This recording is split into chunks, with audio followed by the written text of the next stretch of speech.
council members, I'm your police chief, Rick Schiff. Sitting with me is Deanna Soria, the person who actually knows what our budget looks like and explains it to me every day very clearly and very well. I didn't think that it would be a disservice to not have her up here with me, given the amount of work that she's done and her vast knowledge of it. We'll start with the Livingston Police Department's 25-26 budget proposal. We are keenly aware, members, that we are the largest user of the budget, almost $5.5 million. We're constantly aware of that. We are constantly doing what we can to mitigate our expenses, to be more efficient, be more cost effective. Police department personnel, the budget is fully staffed right now. It's difficult to keep fully staffed, but we are, and we expect to be throughout the summer. Our budget includes full staff and part-time members. The police assistant request to hire is a person that we just requested for this fiscal year, this coming fiscal year, that will be in our front foyer helping citizens, providing them incident reports, dealing with tickets and so forth.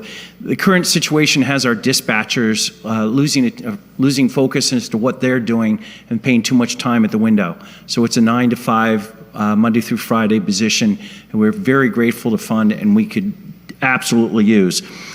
With reserve police officers additionally needed, I'm going to request that we change, or I'm going to ask the council members to change the current number of paid reserve officers from 2 to 5. There will be no fiscal impact. We will have the same number of hours, but we'll be able to have more reserve officers. And one of the reasons for that is because there's a significant number of officers or people who want to keep what we call their post-certification, police officers and standard certification, but they don't want to work half a week, a full week. They have full jobs. So we have one person that's been with us for 10 years. He works 3 to 4 Fridays a year. He's a wonderful resource, but we can't get people to do it 2 or 3 days each week. We can get maybe 1 or 2 days a week, maybe 2 days a month. So rather than try and find people to fill those positions, it's much easier for us to expand the number of paid reserves that we'll take and just have more of them. We had a critical incident this last Sunday. We could have, if we had a deeper reserve pool, we could have called more people in, and hopefully they would have been available to help us. So I do request that we change that number from 2 to 5, and I want to emphasize that there is no fiscal impact in doing that.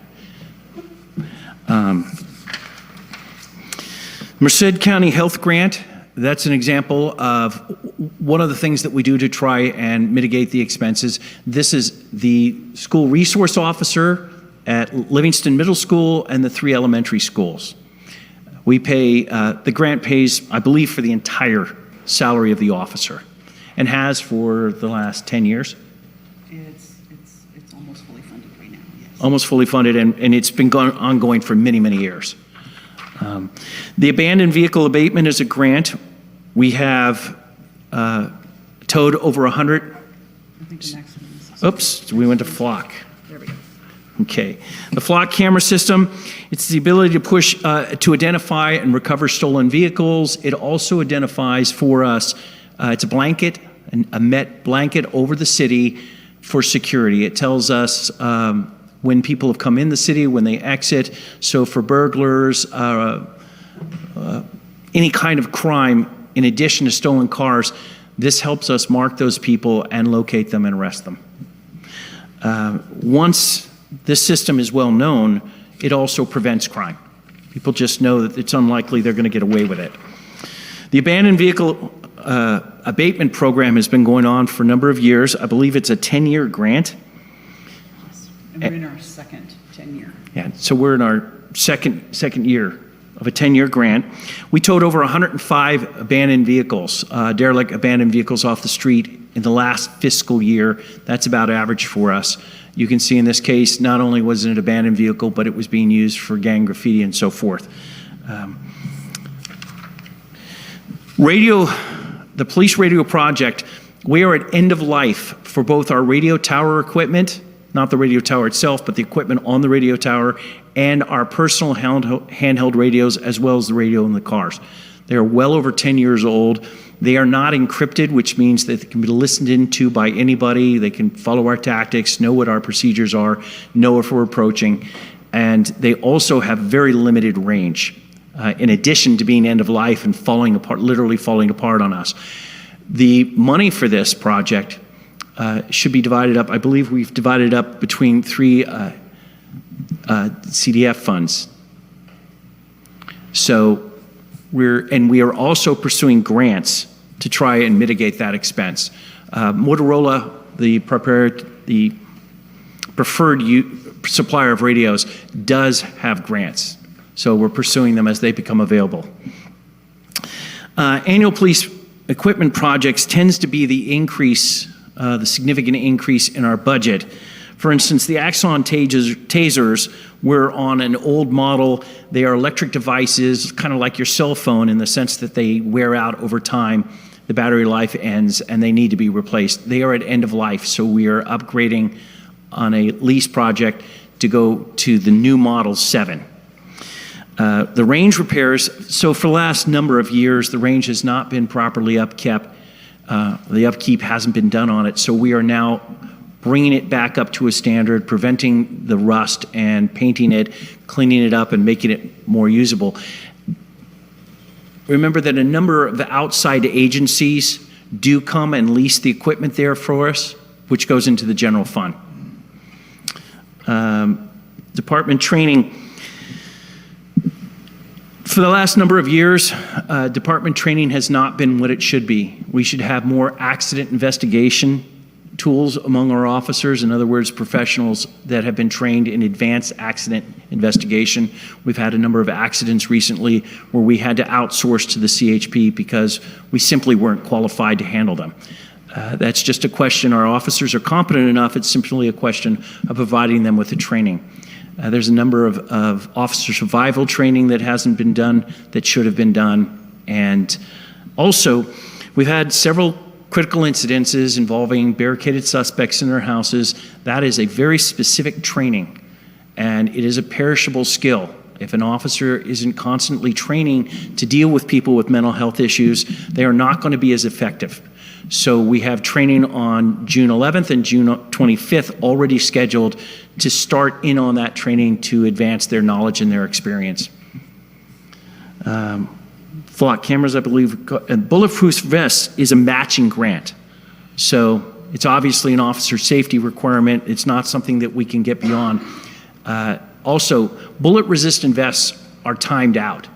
The Kevlar falls apart after a certain number of years. So as we get to the expiration date, we are required to change them. Okay. If there are any questions, we'll look forward to answering them. No? No. Next. Do we have one more? Chief, I have a question. I'm sorry.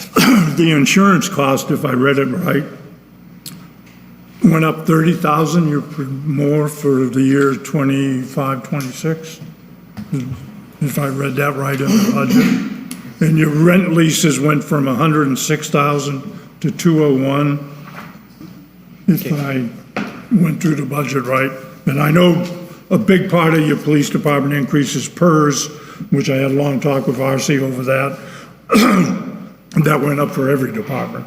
So I expected the PERS to go up on it, and then it did.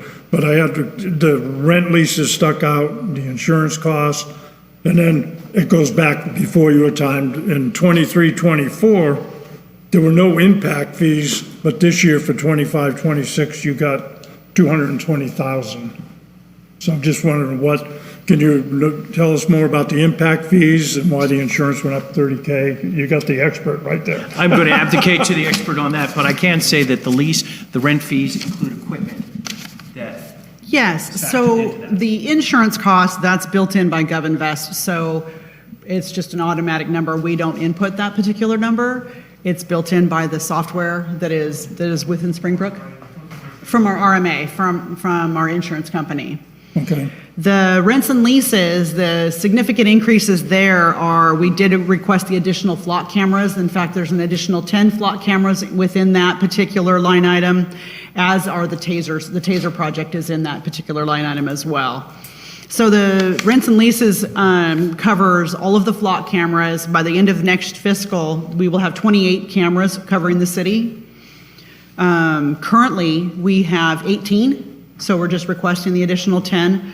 The tasers, and it's our year 5 of 5 for our Axon body cameras and in-car vehicle camera system, so we're within that contract still. And then our copier lease, so that's all the line items within the rents and leases. Thank you. Yes, you're welcome. Mr. Mayor? Thank you, Chief. Sorry I'm late, everybody, by the way, but I kind of caught the tail end of the personnel. But one of the new positions you're proposing is the police public assistant. What is That's the cost correct. of that? I'm sorry? What is the cost of that? We actually tried to look at it, look for it today.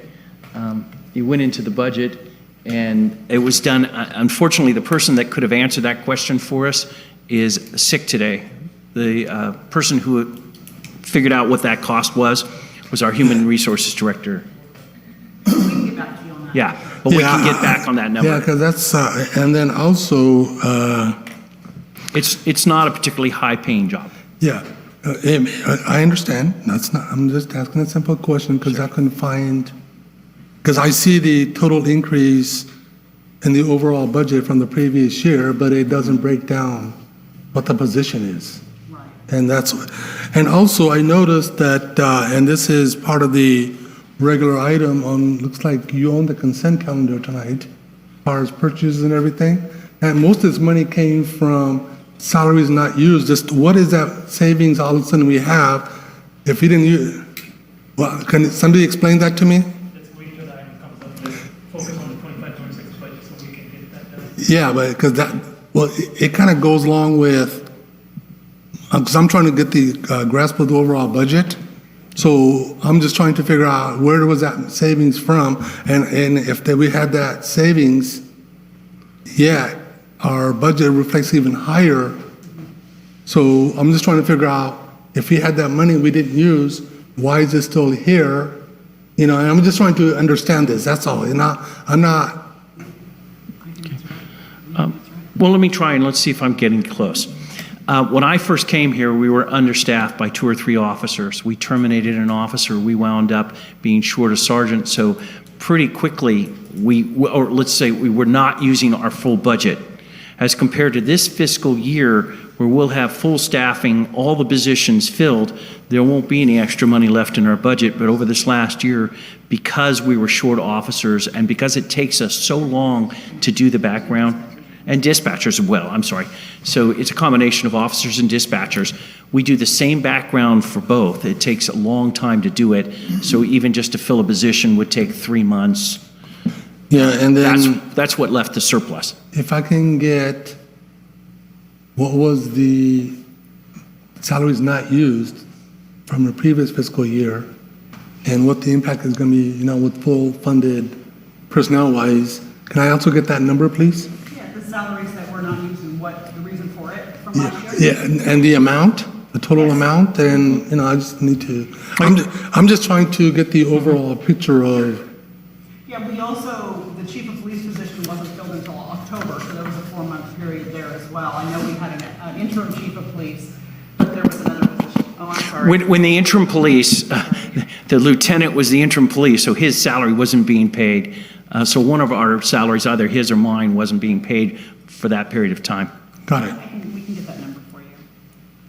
Yeah, no, I just need to know. And then also, you said that you would like to add more reserves officers. And you said there's no fiscal impact at all? No, the vision for the reserve officers is that there would be 2 paid reserve officers who would work a minimum of 2 days a week. But we really haven't been able to find that. What we can find are people who want to keep their certification but want to work 20 hours a month. So they're well-trained, they're qualified police officers, but they don't want to put in as much dedicated time to being a police officer as half a week every week. They have other jobs. So, And the 20 hours or whatever, I don't want to put a dollar, an hourly amount on them, but they're not requesting any pay for that? No, these, we have unpaid reserve spots. Right. These are paid reserve spots. So if it's a certain amount of money, it will be the same money pool shared between more people because we simply didn't have enough people who were interested in coming and being reserves for that many hours. We needed them, we just couldn't find them. There is a niche of people that we've identified who are qualified, who want to come, want to maintain their certification, but again, don't want to make even the halftime commitment. So rather than continue to chase the unicorn, what we'd like to do is go after that niche and go after those people who are willing to come 3-4 days a month, and then we'll just have more of them. One of the side benefits is when we have a critical incident, we have a longer list to pull from, a longer list of people to call in, please come in, it's an emergency. Okay, and then I do understand what overtime salaries are, but can I get a number for somebody, how much was actually used last year or this fiscal year? Please? Now, a quick word about overtime salaries. When we came in, we were down 2-3 officers. What that means is that, A, we couldn't send them into training because there would be nobody left on the street. And when we did, and there is some mandatory training we have to send people to, when we sent them to them, we had to force overtime both for the dispatchers and the officers. Yeah, the to reason cover. I'm asking is overtime, because, usually if you're short-staffed, usually you have to have somebody hold over, they cover for court days or whatever it happens to be, If we're fully staffed, then does this overtime salary still make sense? If you're going to be fully staffed on the other side, should these salary overtime still should go higher or should it? I'm just trying to get those numbers, okay? No, arguably, the overtime salary should go lower. I know, but you're requesting more than the previous year. So think- that was my question there, okay? I'm going to speak for Deanna, but my expectation is that we're doing that because we have very little experience being fully staffed. And we also, remember when I say fully staffed, we have officers who are on probation. They could be terminated. There's no way for us to really know what next year looks like until we experience it. Yeah, and all these questions, I'm just trying to get a grasp over overall budget. I'm not No. saying one thing, one or the other, okay? Just Yeah. for my own understanding. And as far as can you go back on those slides a little bit, please? Yeah, right there. Okay. I don't see any reason why we shouldn't be doing that. I think those are good things to have, I, for one, will never, ever deny our officers any kind of safety equipment. I am always for whatever training we can get them, additional training. I'm for that because better trained, less risk. I am for that. So I understand that. I don't have, okay? Thank you, sir. Thank you. Council, any other questions this time? Thank you. Thank you.